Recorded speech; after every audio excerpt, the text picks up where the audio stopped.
Welcome po muli sa ating programang Bumalik Tayo sa Biblia. Sa nakaraang 3 episode nating ipinusna ay napag-aralan natin na ang mga sulat ng mga apostol ay sapat upang tayo ay magkaroon ng tamang pananampalataya.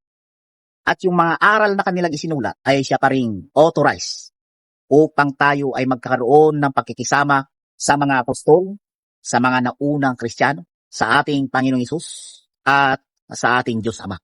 Ngayon sa episode na ito na ating pag-aaralan, titignan natin kung mauunawaan ba ng sino mang magbabasa ang kanilang mga isinulat. At titignan din natin kung mayroon pa bang ibang mga aklat, ibang mga kasulatan, bukod doon sa kanilang mga isinulat na maglilid sa atin sa tamang pagsampalataya. Well, tayo ay magpatuloy.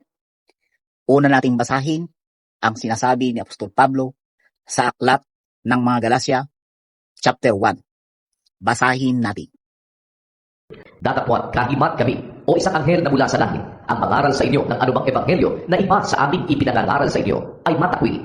Ayon sa aming sinabi ng una, ay uling gayon ang ating sinasabi ngayon. Kung ang sino man ay mangaral sa inyo ng anumang ebanghelyo na iba kay sa inyong tinanggap na ay matakwil. Sa sinabing ito ng Apostol Pablo, mauunawa na mayroon ng mga naunang itinuro ang mga apostol sa kanila na hindi na pwedeng baguhin. Maging sila man kapag kakumontra sila doon sa kanilang mga naunang itinuro, itinuturing itong ibang ebanghelyo. Ayon nga sa kanyang pagkasabi, Datapwat kahimat kami o isang anghel na mula sa langit ang mangaral sa inyo ng anumang ebanghelyo na iba sa aming ipinangangaral sa inyo ay matakwil. Ito ay nangangahulugan na wala ng iba kundi yung kanilang mga naituro na. Ito namang Bibliang hawak natin ngayon na kinopya sa mga manuscript na kung titignan at aaralin ay medyo malayo ng kaunti sa panahon ng mga apostol.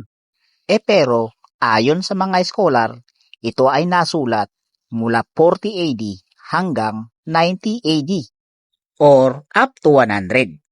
At ang ibig lamang sabihin nito ay mayroon tayong kopya ng mga ipinangaral ng mga apostol ayon sa kanilang itinuro noong una. So makikita natin dito na kapag mayroong mga ngaral, i-compare natin sa mga itinuro na nila. Kung yon ay kaparehas, well, ito ay turo ng mga apostol. Kapag hindi kaparehas, siguradong ito ay ibang ebanghelyo. Pero ang sabi ng iba, kailangan pa raw ang kanilang mga pamphlets mula sa mga born again pasugo. The Spirit of Prophecy o ang Book of Mormon na kinopya daw sa golden plate. Kailangan ng watchtower, ng Quran, catechism, at iba't iba pang mga aklat na pangrelihiyon. Bumalik tayo sa Biblia. Datapwat kahimat kami o isang anghel na mula sa langit ang mangaral sa inyo ng anumang ebanghelyo na iba sa aming ipinangangaral sa inyo ay matakwil.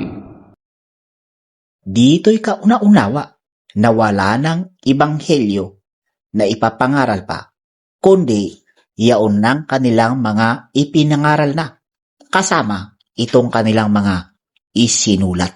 Ngunit ayon sa iba, hindi pa raw ito kumpleto. Totoo nga ba?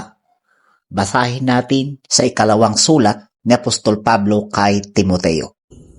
Ang lahat ng mga kasulatan na kinasihan ng Diyos ay mapapakinabangan din naman sa pagtuturo, sa pagsansala, sa pagsaway, sa ikatututo na nasa katuwiran, upang ang tao ng Diyos ay maging sakdal, tinuruang lubos sa lahat ng mga gawang mabuti. So lahat po ng kasulatang ito na hawak natin sa panahon ngayon, Ang lahat ng mga kasulatan na kinasihan ng Diyos para saan po ang gamit nito? ay mapapakinabangan din naman sa pagtuturo, sa pagsansala, sa pagsaway, sa ikatututo na nasa katuwiran. So makikita natin na talagang ito'y kumpleto na. Ngunit para saan pa ang pinakamalaking pakinabang dito? Upang ang tao ng Diyos ay maging sakdal, So meaning itong kanilang isinulat ay maaaring magpasakdal sa tao ng Diyos. At ito ay sa pamamagitan Tinuruang lubos sa lahat ng mga gawang mabuti. kapag sinabing lahat, wala na pong kulang yan. Lahat nga po eh. Kung ang mga kasulatang ito ay nagtuturo ng lahat ng mga gawang mabuti, Sa lahat ng mga gawang mabuti. ano pa ang kailangan? Wala na po. Wala na pong ibang kailangan sapagkat naisulat na nilang lahat. At ngayon naman, ang ating titingnan ay kung mauunawaan ba ng sino mang magbabasa ang kanilang mga sulat dahil maraming nagsasabi na ito raw ay hindi mauunawaan. Totoo nga ba? Ating basahin. Colossus 1:26. Upang maipatupad ang salita ng Diyos. Maging ang hiwaga na inilihim sa lahat ng panahon at langit, datapwat ngayon ipinahayag sa kaniyang mga banal. Makikita natin patungkol sa hiwaga na ito, ang sabi, Hiwaga na inilihim sa lahat ng panahon at langit, ano ang patungkol sa inilihim na ito? datapwat ngayon ipinahayag sa kaniyang mga banal. So dito, wala nang lihim-lihim pa. Ang sinabi, ipinahayag na sa kanyang mga banal. Pero ang sabi ng iba, sa mga banal lang yun. Hindi sa lahat ng tao. Pero ano nga ba ang sabi pa ng ibang kasulatan? At maipakita sa lahat ng mga tao kung ano ang pagiging katiwala sa hiwaga na sa lahat ng panahon ay inilihim ng Diyos na lumalang ng lahat ng mga bagay. Sa mga banal lang po ba gustong ipakilala ang hiwaga? At maipakita sa lahat ng mga tao, at maipakita sa lahat ng mga tao, sa lahat ng mga tao. So dito yung makikita natin na hindi lang sa mga banal, kundi sa lahat ng mga tao. Bakit kaya gusto ng Diyos ipakilala sa lahat ng tao? Basahin natin ang iba pang mga kasulatan. At nakalulugod sa paningin ng Diyos na ating tagapagligtas, na siyang may ibig na ang lahat ng mga tao'y mga ligtas at mga kaalam ng katotohanan. Ano ang logic nito? Ibig sabihin ba magsusulat ang mga apostol pagkatapos yung mga magbabasa, hindi nila mauunawaan? Kung paanong sa pahayag ay ipinakilala sa akin ng hiwaga, gaya ng isinulat ko ng una sa ilang salita. Sa pamamagitan niyaon sa pagbasa ninyo, ay inyong mapagtatalastas ang aking pagkakilala sa hiwaga ni Kristo. So dito ay makikita natin na talagang kauna-unawa ang mga sulat nila kung ito ay babasahin. Kaya naman, huwag po tayong magpapaniwala sa iba na ang kanilang paniniwala ay hindi raw mauunawa ito maliban kung sila ang magturo sa inyo.